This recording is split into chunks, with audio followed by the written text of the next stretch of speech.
On March 12, 1999, history was made.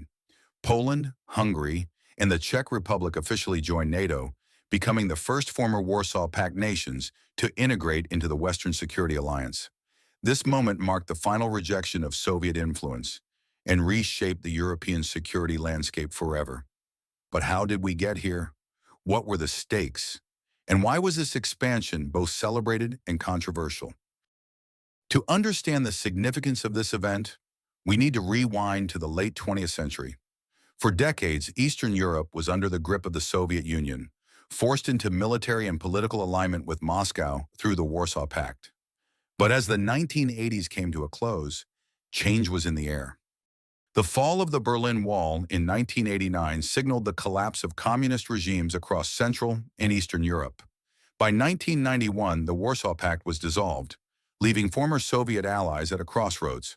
Would they remain neutral, or would they seek protection under a new security umbrella?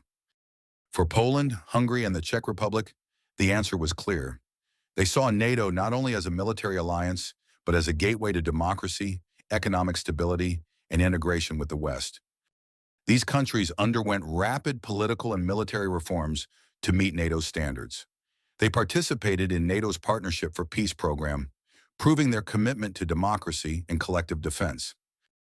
An important step in this journey was the formation of the Visegrad Group in 1991. This alliance between Poland, Hungary, and Czechoslovakia, which later split into the Czech Republic and Slovakia, helped them push for NATO membership together, demonstrating unity and shared aspirations. Then in 1997, NATO formally invited Poland, Hungary, and the Czech Republic to begin accession talks. But not everyone was on board. Some Western leaders feared that expanding NATO eastward would provoke Russia and strain international relations. Russian officials saw it as a betrayal, claiming that NATO had promised not to move closer to their borders. Despite these concerns, the process moved forward. After extensive negotiations and reforms, on March 12, 1999, Poland, Hungary, and the Czech Republic officially joined NATO. This moment was historic.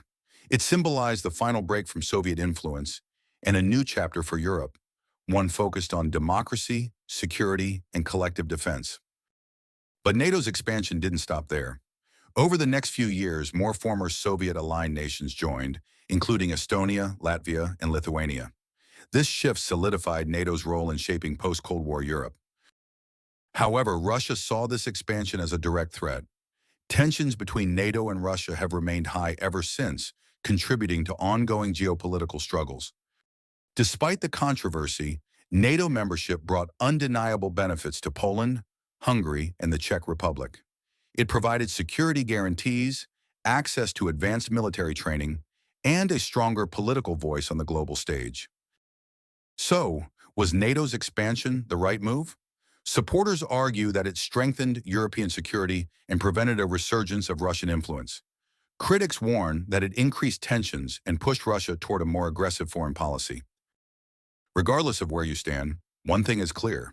The entry of Poland, Hungary, and the Czech Republic into NATO on March 12, 1999, was a defining moment in history.